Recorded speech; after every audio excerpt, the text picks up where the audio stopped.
Video में देखेंगे कि प्रेजेंट इंडेफिनिट टेंस के एफर्मेटिव सेंटेंसेस को अंग्रेजी में कैसे अनुवाद करते हैं। यानी प्रेजेंट इंडेफिनिट टेंस के एफर्मेटिव वाक्यों का अनुवाद हम अंग्रेजी में कैसे करते हैं। तो जैसा शायद आप जानते भी होंगे कि जिन हिंदी वाक्यों के अंत में ता है, ती है, ते है आदि शब्द आते हैं वे वाक्य प्रेजेंट इंडेफिनिट टेंस के होते हैं और उन्हें अंग्रेजी में हम अनुवादित कैसे करते हैं। तो उसके लिए एक सीधा सा फॉर्मूला मैं आपको बता रहा हूँ जो शायद अब तक आपकी जानकारी में नहीं रहा होगा। वो फॉर्मूला ये है कि हिंदी के वाक्य में जो फॉर्मूला काम करता है वो होता है एस, ओ और वी। हिंदी वाक्य में फॉर्मूला काम करता है एस, ओ, वी, यानी सब्जेक्ट, ऑब्जेक्ट और वर्ब। हिंदी के वाक्य में पहले सब्जेक्ट होता है यानी कर्ता होता है, उसके बाद ऑब्जेक्ट यानी कर्म होता है और अंत में जो है वो वर्ब होती है, क्रिया होती है। वही दूसरी तरफ अंग्रेजी में जो है वो फॉर्मूला काम करता है एस, वी और ओ।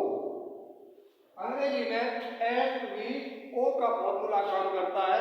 इसका मतलब है एस सब्जेक्ट, वी से वर्ब और ओ से ऑब्जेक्ट। सब्जेक्ट, वर्ब और ऑब्जेक्ट, इस चीज को हमें विशेष ध्यान रखना है। हिंदी में कौन सा फॉर्मूला होता है S, O, V, subject, object, verb, और अंग्रेजी में S, V, O, subject, verb और ऑब्जेक्ट। ठीक है, तो अंग्रेजी में अनुवाद करने के लिए हम क्या करते हैं, एस, वी, ओ फॉर्मूला का है तो एस, वी, ओ सबसे पहले सब्जेक्ट करते हैं। सब्जेक्ट क्या है यहाँ, वो है तो ही। ठीक है, क्या हो गया ये हमारा एस। अब वी क्या है, वर्ब क्या है, वर्ब है जाना, जाता है, जाने को बोलते हैं गो, ही गो। और प्रेजेंट इंडेफिनिट के एफर्मेटिव सेंटेंसेस में थर्ड पर्सन के कर्ता एक वचन के साथ मेन वर्ब की फर्स्ट फॉर्म में एस अथवा ईएस जोड़ देते हैं और कर्ता बहुवचन होने पर फर्स्ट फॉर्म को ज्यों का त्यों रख दिया जाता है, उसमें कुछ जोड़ा अथवा घटाया नहीं जाता है। एस या ईएस जो है वो थर्ड पर्सन के कर्ता एक वचन के होने पर एस अथवा ईएस जोड़ देते हैं तो ही और गो से हो जाएगा गो, ही गो, एस, वी हो गया। अब ऑब्जेक्ट क्या है, विद्यालय, तो to school, to school, he goes to school, ये हमारा हो गया ओ, एस, वी, ओ, कर्ता, क्रिया, कर्म, सब्जेक्ट, वर्ब और ऑब्जेक्ट। और हिंदी में क्या होता है, कर्ता, कर्म और क्रिया। कर्ता, कर्म, क्रिया होता है हिंदी में, और अंग्रेजी में कर्ता, क्रिया और कर्म, यह क्रम रहता है। ठीक है, और अभी जैसा कि अभी बताया कि अगर कर्ता थर्ड पर्सन का एक वचन है तो मुख्य क्रिया की फर्स्ट फॉर्म में एस अथवा ईएस जोड़ देंगे, और अगर कर्ता बहुवचन है तो कुछ जोड़ेंगे अथवा घटाएंगे नहीं, मेन वर्ब की फर्स्ट फॉर्म को ज्यों का त्यों रख देंगे। अब सवाल ये पैदा होता है कि एस अथवा ईएस हम कहाँ जोड़ेंगे, यानी एस कहाँ जोड़ी जाएगी और ईएस कहाँ जोड़ी जाएगी मेन वर्ब की फर्स्ट फॉर्म। मेन वर्ब की फर्स्ट फॉर्म में ईएस हम कहाँ जोड़ेंगे और एस कहाँ जोड़ेंगे, तो उसके लिए भी रूल है, वो ये है कि अगर वर्ब के अंत में O, C H, S H, ठीक है, O, C H, S H, double S, क्या एस और अथवा एच, इनमें से कुछ अंत में आता है तो फिर हम उसमें ई एस जोड़ देते हैं। ठीक है। जैसे गो अंत में क्या था ओ, तो हमने ES जोड़ दिया। जैसे CH वॉच होता है, WATCH वॉच होगा तो हम क्या कर देंगे वॉचेस, ES जोड़ेंगे, ठीक है। ऐसे ही वाच होता है WASH, तो हम यहाँ क्या जोड़ेंगे ES जोड़ेंगे, ठीक है। तो जिस वर्ग के अंत में ये लेटर्स आते हैं वहाँ हम ES जोड़ते हैं और अदर्स में यानी अन्य सभी में जो है वो हम केवल S जोड़ते हैं, ठीक है। तो ES कहाँ जोड़नी है और S कहाँ जोड़नी है, हैं? अब दूसरा ये है कि प्रेजेंट इंडेफिनिट टेंस के एफर्मेटिव सेंटेंसेस में सकारात्मक वाक्यों में किसी भी हेल्पिंग वर्ब का प्रयोग नहीं होता, यानी no helping verb is used in sentence of present indefinite tense. No helping verb is used in affirmative sentences of present indefinite tense. Present indefinite के एफर्मेटिव सेंटेंसेस में किसी भी हेल्पिंग वर्ब का, किसी भी सहायक क्रिया का प्रयोग नहीं होता है। सहायक क्रिया का प्रयोग नेगेटिव और इंटेरोगेटिव में होता है और वो सहायक क्रियाएं होती है डज दे आर डूइंग। एक वचनकर्ता के साथ डज का प्रयोग करते हैं और बहुवचनकर्ता के साथ डू का प्रयोग करते हैं। कहाँ नेगेटिव और इंटेरोगेटिव सेंटेंसेस में। एफर्मेटिव सेंटेंसेस में सामान्य रूप से किसी भी सहायक क्रिया का प्रयोग नहीं होता। प्रेजेंट इंडेफिनिट टेंस के एफर्मेटिव सेंटेंसेस, ठीक है। कर्ता क्रिया कर्म मुख्य क्रिया की फर्स्ट फॉर्म आती है। अगर कर्ता एक वचन है थर्ड पर्सन का तो फिर हम मुख्य क्रिया की फर्स्ट फॉर्म में ऐसे ये जोड़ देते हैं, और अगर कर्ता बहुवचन है तो फिर क्रिया की फर्स्ट फॉर्म को हम क्या करते हैं ज्यों का त्यों रख देते हैं, जैसा कि एग्जांपल अभी आपके सामने है। ही गोज टू स्कूल, ऐसे ही है अपना पाठ याद करता है, हैं? तो पहले सब्जेक्ट क्या है ही, क्या हो गया ये सब्जेक्ट, ठीक है। अब वी क्या है वर्ब क्या है याद करना, तो याद करने को क्या कहेंगे लर्न, ही लर्न वह याद करता है। अब यहाँ भी कर्ता जो है वो थर्ड पर्सन का एक वचन है तो फिर हम मुख्य क्रिया की फर्स्ट फॉर्म में एस अथवा ES जोड़ देंगे। तो यहाँ जो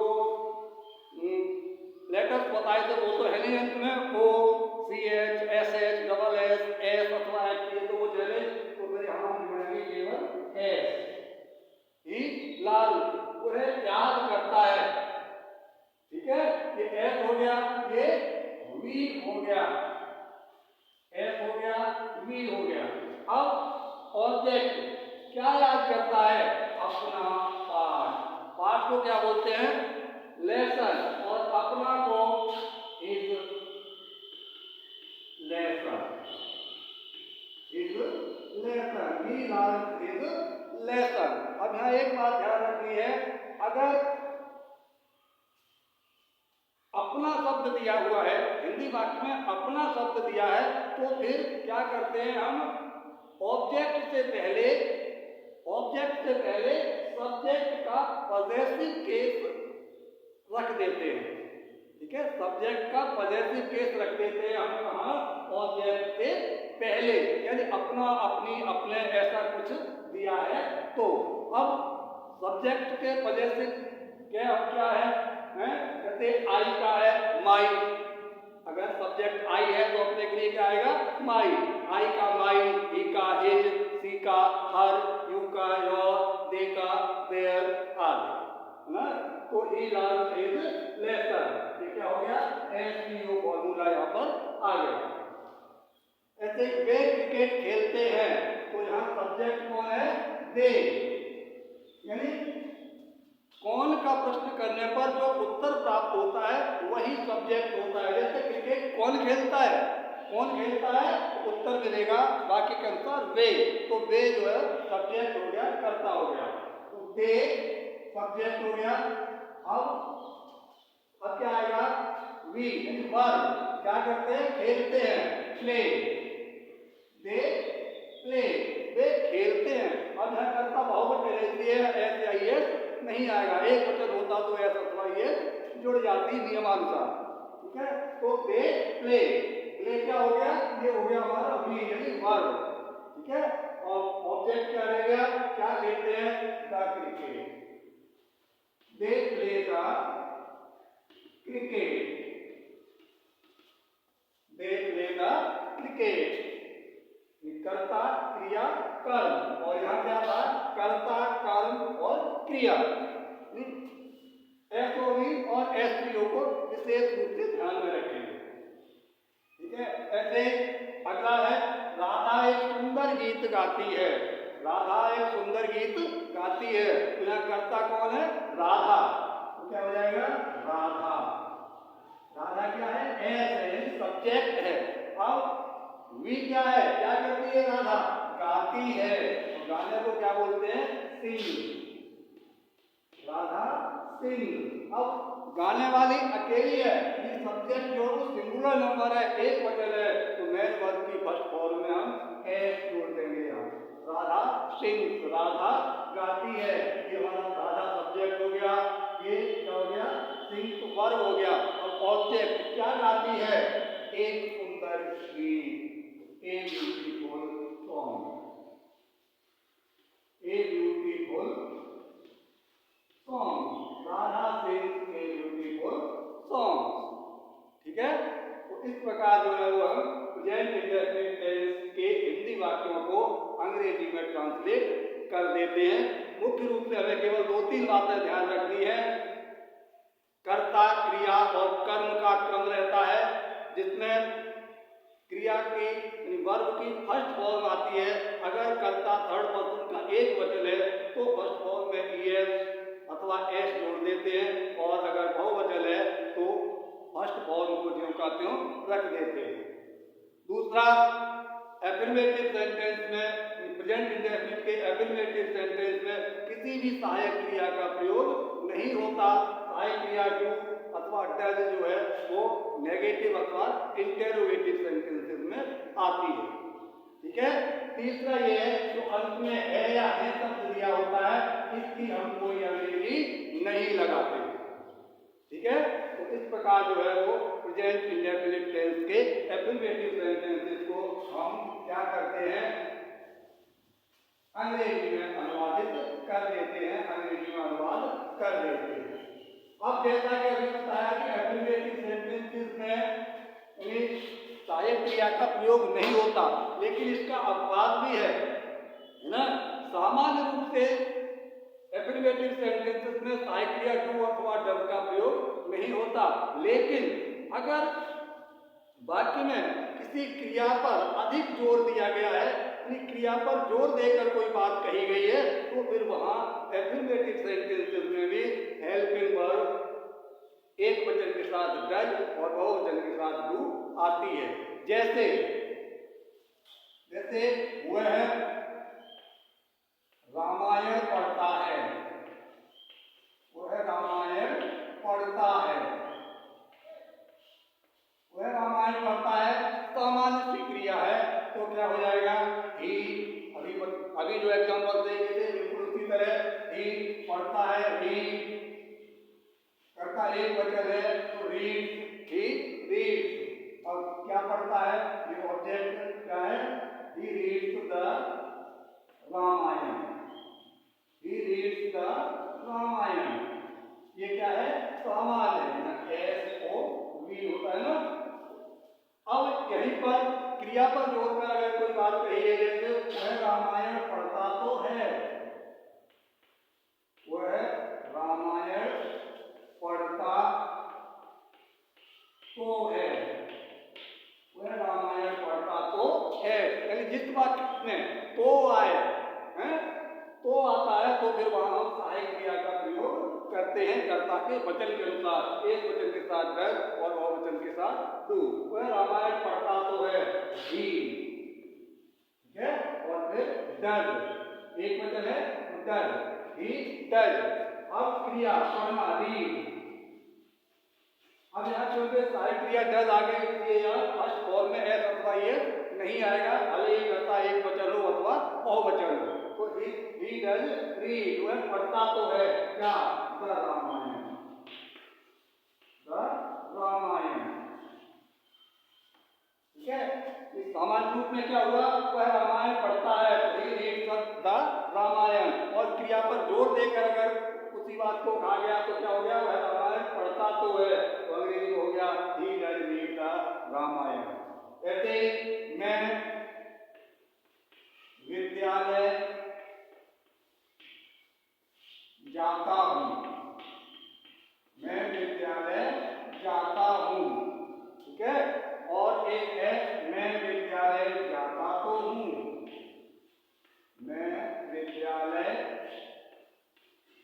जाता तो हूँ, मैं विद्यालय जाता हूँ और मैं विद्यालय जाता तो हूँ ना। यहाँ पर क्रिया पर अधिक जोर दिया गया है और यहाँ सामान्य सी बात है, मैं विद्यालय जाता हूँ, I go to school, I go to school सामान्य प्रक्रिया में। और मैं विद्यालय जाता तो हूँ तो आई डू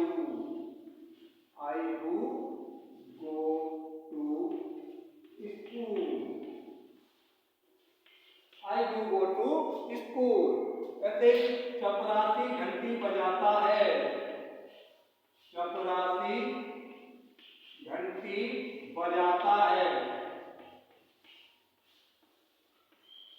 और इसी को अगर हम कहें कि चपरासी घंटी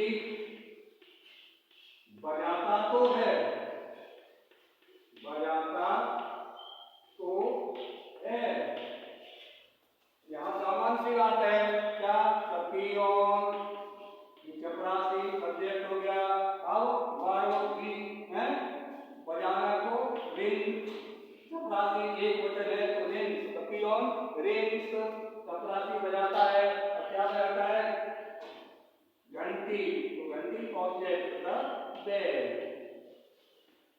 पियोन रिंग्स द बेल। और यही चपरासी घंटी बजाता तो है तो the peon does, the peon does ring the bell. और यहाँ डज आ गया तो रिंग में एस नहीं आएगी, वर्ब में एस नहीं आएगी, सहायक क्रिया आ जाने पर एस अथवा एस नहीं आती है, कर्ता एक वचन हो चाहे बहुवचन हो। ठीक है, तो इस प्रकार जो है देखा हमने प्रेजेंट इंडेफिनिट टेंस के एफर्मेटिव सेंटेंसेस का अनुवाद हम अंग्रेजी में कैसे करते हैं। और उम्मीद करता हूँ ये सब आपकी समझ में आया होगा, और समझ में ठीक से आया हो तो वीडियो को लाइक शेयर और सब्सक्राइब करना ना भूलें। धन्यवाद, गुड लक।